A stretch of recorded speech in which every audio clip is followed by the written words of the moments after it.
So good morning mga ka-realtor, another house, another day.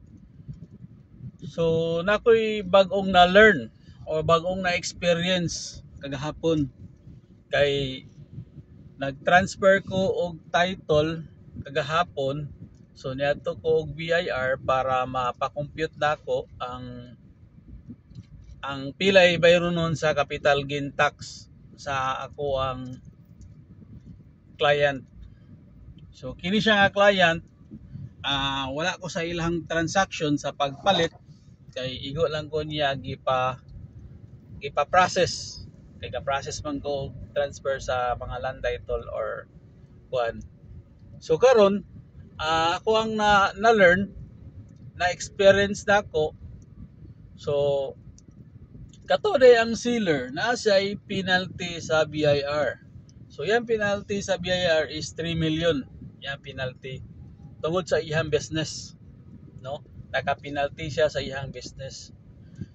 Kay siguro wala na ako nangutana kay di man pud pwede makuan sa examiner.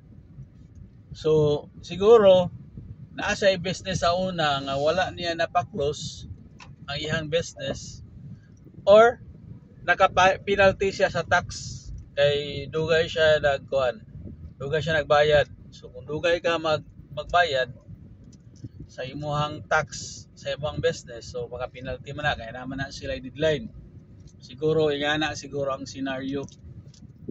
Wala niya na settle sa sealer. So karon ang mahitabo na ang kato iyang title sa ako ang client, so makabutang nito ang annotation dito nga naa siya penalty no nga 3 million ang penalty. So mana siya ang kuan. So akong na-learn dapat di ay na mangutana po dayta sa sealer kung naa ba siya mga business nga wala niya napa-close or naa ba siya business nga naa siya penalty para aware ta, no? Kay dapat isettle na siya dito sa sealer, no? Kay para walay penalty or walay annotation ang iyahang title.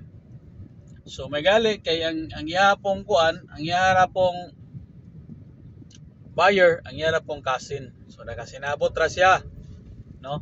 So sige lang daw kay isito lang daw sa iyahang cousin na ang katong kuan, ang katong iyahang obligasyon dito sa BIR yang bayaran.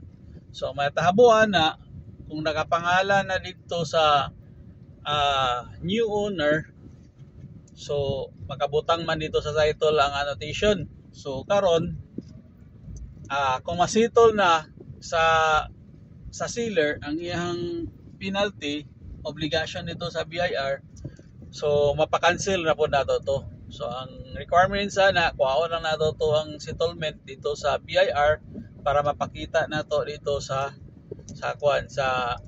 ROD. So ipa-cancel din nato. So okay ra siya, mapa-cancel na po dato na siya ang annotation dayon nga katong makabutang sa imuhang sa imuhang title. Pero another na po na payment, no? Another na po na payment na dito sa ROD kay magpa-cancel man ka.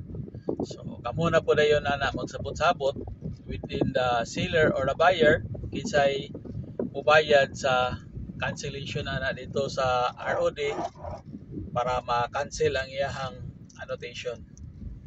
So new learning mga ka-realtor. So dapat giday nga honest ang sealer ana kung mangutana ka kung naa ba siya penalty, no? So this is Albert, the licensed real estate salesperson. Good morning and God bless. Bye-bye.